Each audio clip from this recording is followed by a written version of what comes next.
तुम्ही कोणताही business startup केला किंवा कोणताही व्यापार सुरू केला ना, कधीच कुणाशी तो शेअर करायचा नाही. जेव्हा तुम्ही सक्सेस होता ना, तेव्हाच तो सक्सेस झाल्यानंतरच तुम्ही इतरांना सांगू शकता की माझे हे प्लॅन आहेत. कारण की तुम्ही जेवढं तोंड उघडून आपला प्लॅन सांगताना तेवढंच हसणं आपल्या मागं होत असतं. कारण की मागं बोलणारे काय म्हणतात, याच्याच्याने काय दिवे लागणार आहेत, आता सगळं झालं, आता एवढंच राहिलं होतं. असं आपल्याला नेहमी कोण ना कोण टोमणं मारणारं असतं. तुम्हाला एक सांगू का, तोंड बंद ठेवणारा मासा हा गळाला कधीच अडकत नाही. हे एक्झाम्पल नेहमी आपल्या आयुष्यात आपण यूज करायचं. कारण की आपलं तोंड जेवढं बंद राहील ना, तेवढी आपली प्रगती होत असते. कारण की जेव्हा आपले प्लॅन आपण उत्साहाने लोकांना सांगतो ना, की माझा हा प्लॅन आहे, मी आता हे शॉप सुरू करणार आहे, याच्यानंतर माझं ते शॉप आहे, तर माणूस एखाद्याची दृष्ट पण लागते म्हणा.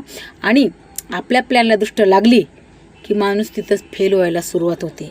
आणि मेन आपण सक्सेस होतोच, परंतु आपल्याला काही बिंडोक असे ज्ञान देणारे असतात.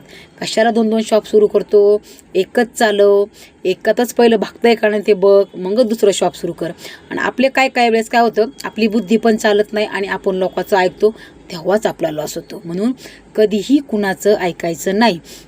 ऐकावे जनाचे आणि करावे मनाचे, अशी एक म्हण आहे बघा. म्हणून कधीही कोणाचं ऐकून घेऊ नका.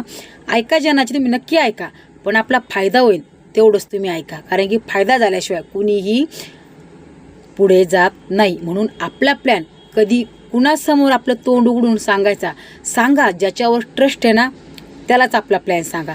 कारण की आपला विश्वास, आपला एक असं आता कलियुगामध्ये असे, आपण ज्याच्यावरती जास्त विश्वास ठेवतो ना, तोच नेमकी धोकेबाज निघतो. म्हणून आपल्या पाठीमध्ये कुणी काय बोलते आणि कुणी आपल्या मागं कसं काय होणार याचा प्लॅन करतंय ना, त्याच्याकडे नक्की लक्षात ठेवा. कारण काय आपले विश्वासू माणसंच आपल्याला पुढे बळी देणारे असतात. म्हणून कधीच कुणाच्या नादी लागायचं नाही, कुणावरती विश्वास ठेवायचा नाही.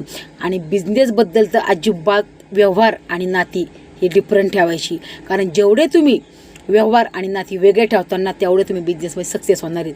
म्हणून कधी पण आपण एक मासा आहे आणि हा गळ्याला लागणार नाही, याची नक्की नोंद घ्या.